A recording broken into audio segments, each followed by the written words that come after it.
मैं आज कुछ बोलने आया था, मैं कुछ बहका बहका हूं, कुछ बोल नहीं पा रहा हूं, पर मुझे लगता है इससे बेस्ट तुम्हारे लिए कुछ नहीं हो सकता। मैं धारा प्रवाह बोलूंगा, मैं राष्ट्र के ऊपर बोलूंगा, मैं तुम्हारी जिंदगी के ऊपर बोलूंगा, मैं किसी एक विषय पर भी धारा प्रवाह बोलूंगा, तुम बाग बाग हो जाओगे, तालियां बजाओगे। पर आज मैं बहका बहका हूं। बहका इसलिए हूं कि वास्तव में जब विदाई का दिन होता है, बाबुल की दुआएं लेती जा। मुझे भी जब मैं कहीं जाता हूं, मुझे लगता है जिनके साथ मेरे इतने प्राचीन संबंध हैं, सारे बच्चे मेरे अपने हैं, तो लगता है कौन सा ऐसा मोती दे दूं, कौन सा ऐसा ट्रिक दे दूं, कौन सा ऐसा सूत्र दे दूं कि काम बन जाए। तो चाह के भी बहुत सारे नए विषयों पर चर्चा करना, संस्कृति पर चर्चा करना, भारत की व्यवस्था पर चर्चा करना, सब भूल जाता हूं। वो सब पीछे है। ये जो सामने मेरे प्यारे बैठे हैं, इनके दिल में अगर आनंद आ गया, खुशी आ गई, मौज आ गई, तो जीवन सफल है, सार्थक है। न जाने ये जले हुए प्रदीप, ये दीपक कितने दीपकों को जला देंगे। इसलिए व्यासपीठ पर बैठने के बाद हर कोई बहक जाता है, और मैं देखता ही नहीं कि इसके सिवा कोई दूसरा मार्ग है।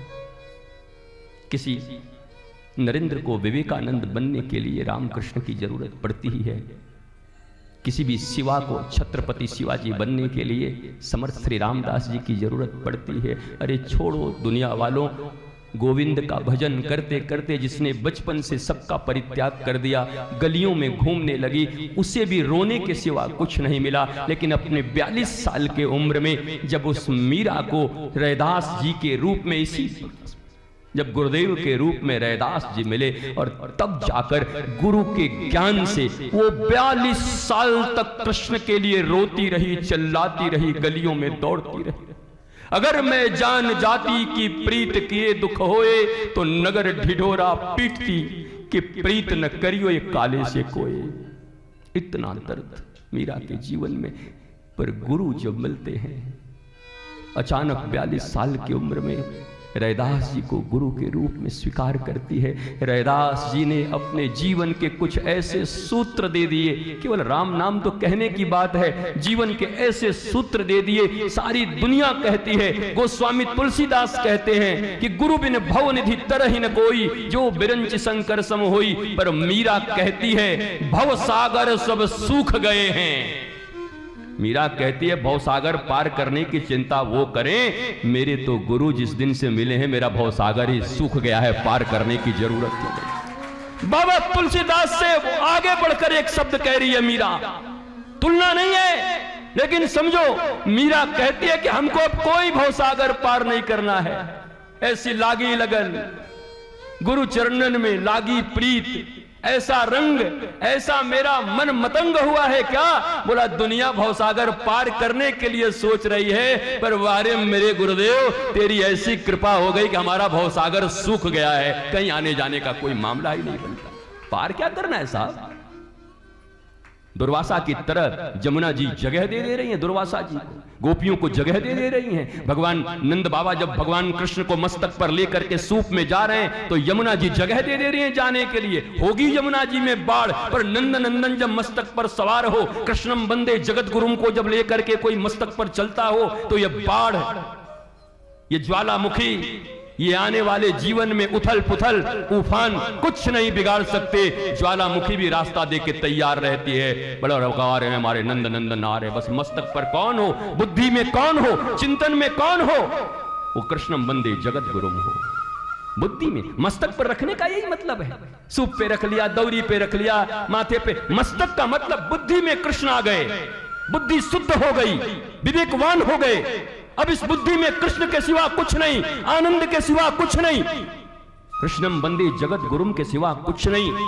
वो मीरा 42 साल के बाद ताल ठोक कर गा कर कहती है, पायो जी मैंने राम रतन धन पाया। ये इतना महत्वपूर्ण नहीं है। बात महत्वपूर्ण क्या है, क्योंकि वो तो 42 साल से 3 साल से सबका त्याग कर दिए। मूर्ति को लेकर के कहती है मेरे गोविंद मेरे पति, 3 साल से लेकर के किसी को नहीं मानती, किसी से बात नहीं करती विग्रह के सामने। लेकिन बात नहीं बनी है, बात अब बनी है जब जिंदा गुरु सामने आया है, लिविंग आइडियल आया है, जीवंत गुरु सामने आया है, अब जाके बात बन रहा है। मुझे कभी कभी ताज्जुब होता है जब भगवान के विग्रह का आड़ लेकर जब कोई अपने जीवंत गुरु का अपमान करता है कि मैं तो राधा का हो गया, मैं तो कृष्ण का हो गया। इससे बड़ा पतन जीवन में कुछ हो नहीं सकता। व्यासपीठ से कह रहा हूं, हिंदुस्तान के प्रत्येक साधु संत महात्मा पीर फकीर सब मुक्त हस्त से इसका समर्थन करेंगे। प्रत्येक ज्ञानी भक्त समर्थन करेंगे। जब भगवत विग्रह का आड़ लेकर जीवंत गुरु का परित्याग।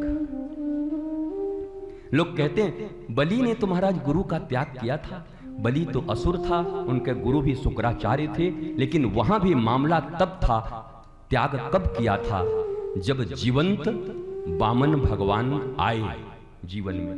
मैं भी तुमको कहता हूं, अगर तुम्हारे भी जीवन में किसी दिन मुरली लेकर के श्री कृष्ण साक्षात कहे मैं आ गया हूं और गुरु सामने खड़ा होकर के कहे कि कुछ मत देना, तो तुम भी शुक्राचार्य की तरह बलि की तरह अपने गुरु का परित्याग कर देना। पर पहला शर्त यह है कि धनुष बाण हाथ में लेकर या मुरली लेकर के कोई कृष्ण तुम्हारे सामने आना चाहिए।